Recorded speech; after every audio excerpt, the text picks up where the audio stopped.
Welcome back to Human Behavior Lab. I am New York, your observer and host. Today, we find ourselves surrounded by a fascinating pattern in our digital landscape. Hi everyone, Juan here. And wow, New York, looking at the news this week, it feels like everything is about going viral or social media. There's this huge lawsuit, kids becoming famous overnight. It's a lot. Indeed. What we observe is not coincidence, but rather a manifestation of deep psychological mechanisms that govern human attention. Today, let us analyze three phenomena: a groundbreaking legal battle over social media addiction, the nature of viral fame, and the darker implications of our need to share. Sounds like we're going deep today. I have so many questions already. Like, why can't I stop scrolling sometimes? Let's get into it. Let us begin with perhaps the most significant event. In June, a groundbreaking trial is set to begin. Multiple school districts across the United States are suing major social media companies, seeking billions of dollars in damages. Billions? That's a staggering amount. What exactly are the schools claiming here? The core allegation is that platforms like TikTok, Instagram, Snapchat, and YouTube have deliberately designed their products to be addictive, particularly to young users. Schools argue this has created a mental health crisis that they must now manage, draining their resources. I mean, as someone who uses these apps, I can kind of see it. Sometimes I open an app just to check one thing and suddenly 30 minutes are gone. But is that really something you can sue over? An interesting question. To understand the legal argument, we must first understand the psychological mechanism at play. Have you heard of a variable reward schedule? That sounds familiar. Isn't that like gambling or something? Precisely. In behavioral psychology, a variable reward schedule is one of the most powerful mechanisms for reinforcing behavior. When you scroll through a feed, you never know what you will find next. Sometimes it's interesting, sometimes it's not. That uncertainty, that maybe the next one will be good, keeps you engaged. Oh wow, so it's literally designed like a slot machine? Pull the lever, see what you get?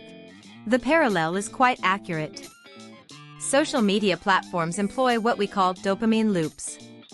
When you receive a notification, a like, or see engaging content, your brain releases dopamine, a neurotransmitter associated with pleasure and reward.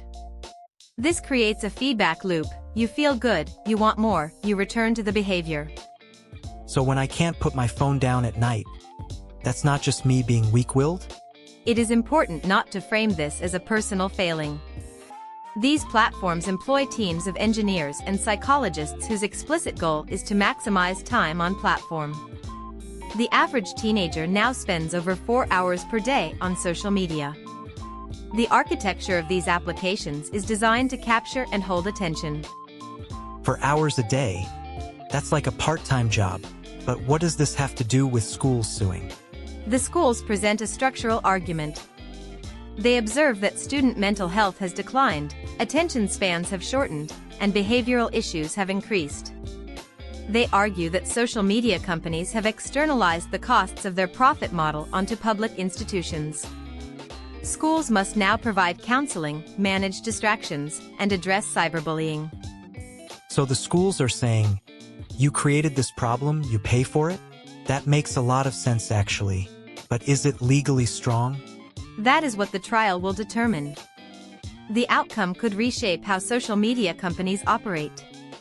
There is precedent. The tobacco industry faced similar litigation over addiction. However, social media companies argue they provide free services and that parents and users bear responsibility for usage. That's such a heavy topic. It feels like we're at a turning point in history or something. We may indeed be witnessing a societal reckoning. The question extends beyond legality. As a society, how do we balance the benefits of connectivity with the costs of addiction? This leads us to our next phenomenon, which illustrates a different aspect of viral culture. Let us shift our focus to a lighter but equally instructive example. In Sherman, Texas, a high school senior named Draven Gibbs performed at his prom. A video of his dance performance went viral, eventually catching the attention of a Grammy-nominated artist. I saw this. It was so wholesome. He was just dancing his heart out and everyone loved it. The joy was contagious. Indeed. But let us analyze why this particular content resonated so strongly. What do you think made people share this video millions of times? I guess it felt real. Like, he wasn't trying to be cool or impress anyone. He was just genuinely having fun. You have identified a key psychological principle: authenticity. In an era of carefully curated online personas, audiences have developed what we might call authenticity radar. Content that feels genuine, unpolished, and emotionally honest breaks through the noise. That's so true. I feel like I can always tell when an influencer is being fake versus when something real is happening. But why do we care so much about authenticity? From an evolutionary perspective, humans are social creatures who rely on accurate information about others to navigate relationships. When we detect inauthenticity, it triggers skepticism.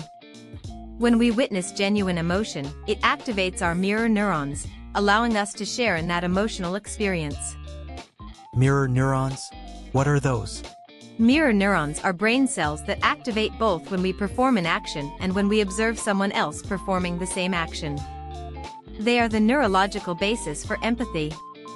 When you watched Draven dancing with joy, your mirror neurons allowed you to feel a shadow of that joy yourself. That's beautiful, actually. So when we share something viral like this, we're sharing a feeling? Precisely. We share content that makes us feel something because we want others to feel it too. This is emotional contagion in action.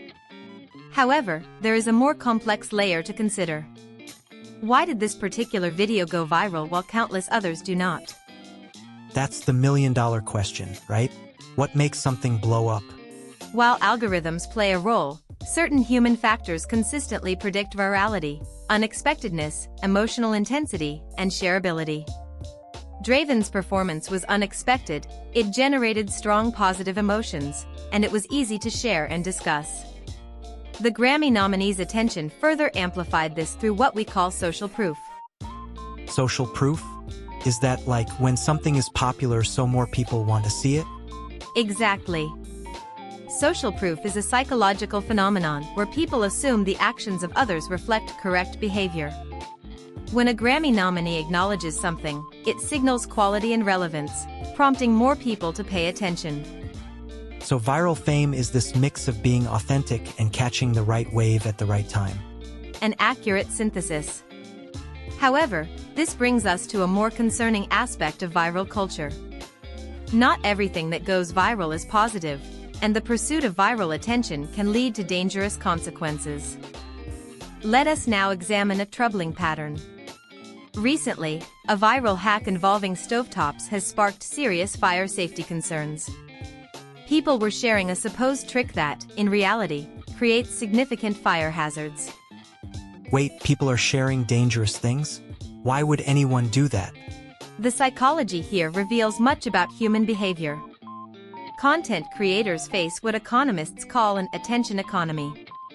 In this economy, attention is the currency, and the market rewards engagement, not accuracy or safety. So people share shocking or dangerous things because it gets more views? Partially. There are several mechanisms at work. First, there is novelty bias.